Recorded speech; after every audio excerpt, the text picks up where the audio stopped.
અંદર અન્નદાનનું કેટલું મહત્વ છે આમાંથી કંઈ ને કંઈ બધાને જાણવાનું મળે. તો આ કિસ્સાને બધા ધ્યાન દઈને સાંભળજો. એકવાર લક્ષ્મી નારાયણ જેમ આપણો ધણી ગમે ત્યાં ફરતો હોય અને ખાવાના ટાઈમે નહીં આવી રહે તો બાહ્ય ગુસ્સે થાય, તેમ એકવાર લક્ષ્મી ભગવાનને કાયમ કહે કે તારે જરાક સમય પર જમી લેવાનું.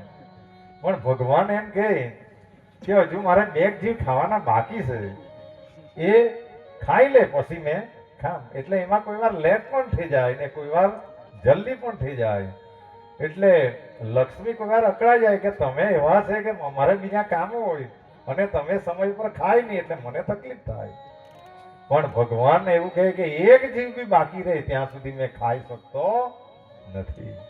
એટલે એકવાર લક્ષ્મીને એ નારાયણની પરીક્ષા લેવાનું મન થયું. બધા ધ્યાનથી સાંભળજો કે જોમ તો ખરી આની પરીક્ષા લે કે આનો નિયમ તૂટે કે કેમ. એટલે એક દિવસે એમને એવો વિચાર આવ્યો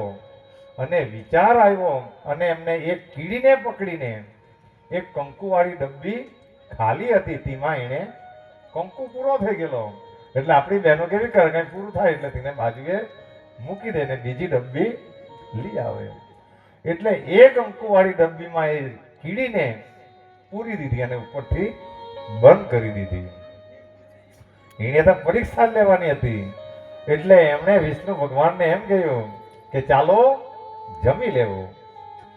એટલે વિષ્ણુ ભગવાન કે ચાલો આજે જમી લઈએ. અને જમી લીધું અને પછી બંને બેઠા હશે એટલે એ વિષ્ણુને કહ્યું કે આજે તમે તમારો નિયમમાંથી ચૂકી ગયા. એટલે શ્રીહરિ એમ કહે કે દેવી આવું બની તો નહીં શકે. અરે તમને પ્રમાણ હાથે બતાવું. એના પ્રમાણ હાથ એટલે પહેલા તો એમ પૂછ્યું બધાએ ખાઈ લીધું કે અરે ખાઈ લે તો જ મેં ખાધું.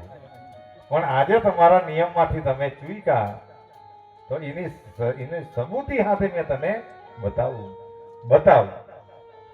એમ તો વિષ્ણુ તો બહુ આખી દુનિયાનું પોષણ કરે એટલે તો બહુ જો ક્ષીરસાગરમાં કેવા ઉતેલા આખી દુનિયાનું તંત્ર ચલાવે તો પણ એની રીતે શાંતિથી ઊંઘેલા.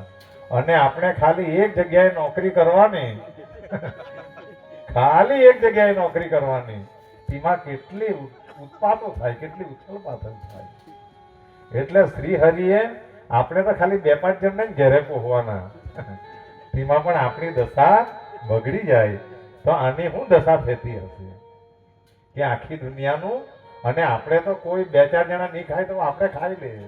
ત્યારે આ કેટલો દયાળુ છે કે એક કીડી બાકી રહી જાય તો પણ નહીં ખાય. તો એમણે શાંતિથી જવાબ આપ્યો લક્ષ્મીને કે બની જ નહીં શકે. ત્યારે એ ડબ્બી લેવા ગઈ અને ડબ્બી ઉઘાડીને આજે એને સબૂત હારે વિષ્ણુને બતાવી દે અને એને ખોટો પાડું.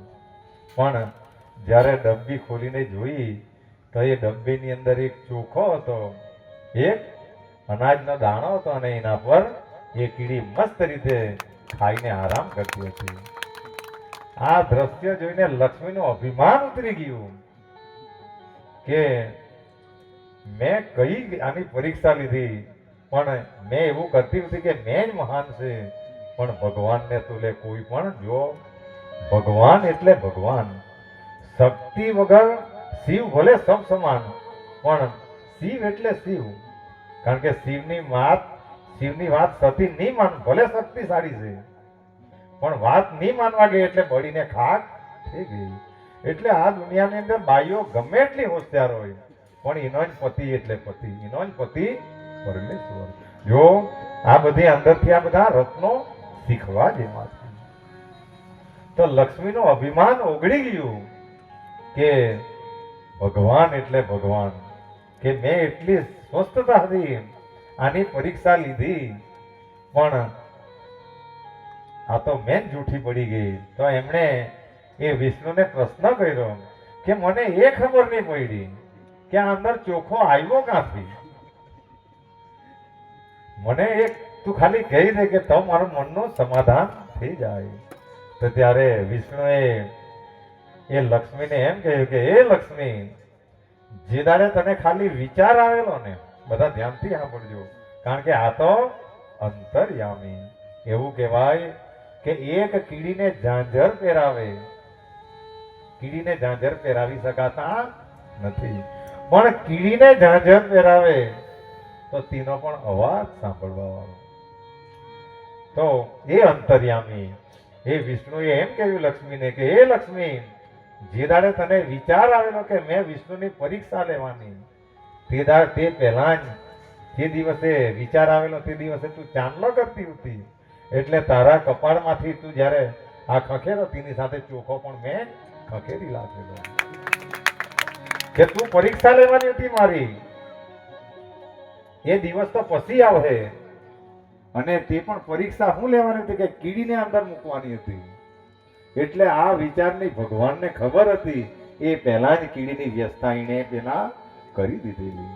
ત્યારે લક્ષ્મીના મનનું સમાધાન થયું, ત્યારે લક્ષ્મીના મનનું સમાધાન થયું કે ભગવાન વાત સાચી, પણ આના પરથી આપણાથી એક બોધ લઈ શકાય કે જેમ ખાલી લક્ષ્મીના પરીક્ષા લેવાનો વિચાર આવેલો ને ભગવાને પહેલા જ સગવડ કરી નાખેલી, બધા ધ્યાન આપજો, તો તેમ આપણને કોઈ સારા વિચાર આવે કે ભાઈ અહીંયા સત્સંગ કે અહીંયા ભગવાનનું કાર્ય કરવાનું છે, આપણે ખાલી વિચાર કરીએ એ પહેલા તો ભગવાન ત્યાં સગવડ કરી દેતા હોય. એટલે આપણે તો ખાલી નિમિત્ત માત્ર છે, બાકી સગવડો તો ભગવાન કરી દેતા હોય. એટલે ભગવાન એટલા દયાળુ છે. એટલે આપણું સદભાગ્ય કયું છે કે આપણને એક સારો વિચાર આવો, એ પણ હરિની બહુ મોટી કૃપા થઈ. અને વિશેષમાં આ બધા ભક્તો તો વીરપુર પણ આવેલા કથાની અંદર, ત્યાં એક એક સારી સારી જગ્યા પર આપણે બધાએ દર્શન કરેલા. વાતો તો બહુ કહેવાની છે, પણ માતાજીનું ધામ છે એટલે 2-5 મિનિટ માટે ગરબા પણ રમવાના છે. તો